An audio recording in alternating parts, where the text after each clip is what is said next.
ભગવાને માત્ર ને માત્ર માણસને છે ને સુખી થવા માટે બનાવ્યો છે, સુખી થવા માટે. તમે જ્યારે દુઃખી થાવ ને ત્યારે એને એમ લાગે છે કે આ હારો મૂર્ખ છે. હમણાં પૂજ્ય જગત સ્વામી બહુ મસ્ત વાત કરી કે 25 મોટલ હોય તો 26નું ટેન્શન રાખે એટલે મરી જાય છે યાર. અને થોડુંક સ્ટેટસ ઊંચું થઈ જાય ને પછી હરખો હાલી પણ ન હોય કે નોર્મલ રીતે, એને ફેશનેબલ હાલવું પડે. એ દાંત હરખા ન કાઢીએ કે કરે લે હા મારું સ્ટેટસ હેઠું થઈ જાય. સ્ટેટસનો દીકરો થામાં તું હેઠો થઈ ગયો છો. હવે આનંદ કરી લે ને યાર. કલ કભી હોતી ही नहीं, हर कल आज बनकर ही आती है. અને કાલે સ્વિચ બંધ કરી દે હે ભગવાન તો તમે શું કરી લે? હાલો લો, એ સંસાર ही ऐसा है. राम ने આવી તો આપણે કઈ એમાંથી અલગ છીએ? એ કિતના બડા વ્યક્તિત્વ રામ સીતાજી, કેટલી ઉપાધિ આવી, કેટલી.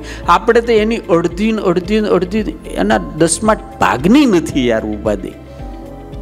એટલે આ જગતની અંદર તો પરમાત્માએ માનવનો દેહ આપ્યો છે તો આનંદથી જીવવું અને ભજન કરવું અને સેવા કરવી.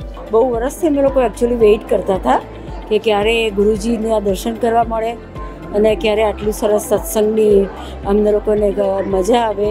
આજે અમને એવું લાગે છે કે અમારી આજે વિશ પૂરી થઈ, આજે અમારું ડ્રીમ પૂરું થયું અને એટલા ખુશ છીએ, એટલા લકી છીએ અમે લોકો અને ઈચ્છીએ છીએ કે તમે વારે વારે આવો.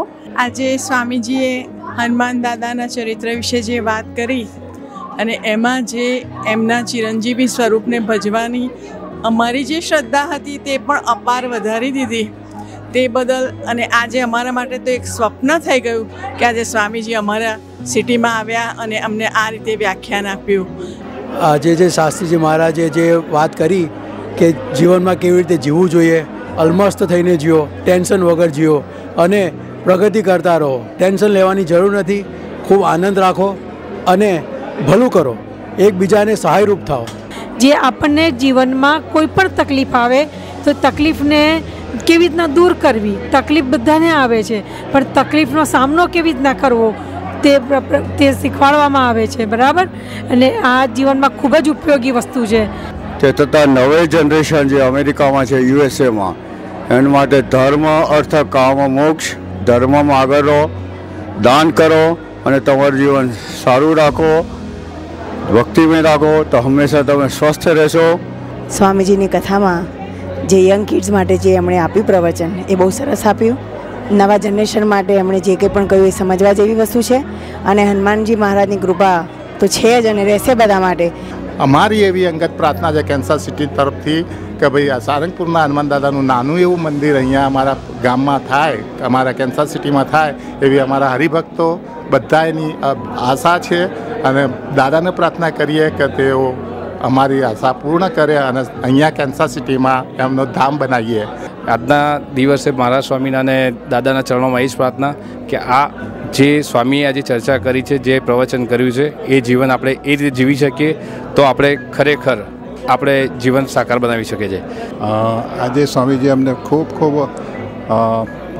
અનુભવ પ્રમાણે એમને ખૂબ આશીર્વાદ સાથે ખૂબ રસપ્રદ શૈલીમાં અમને બહુ ઘણું સમજાવ્યું.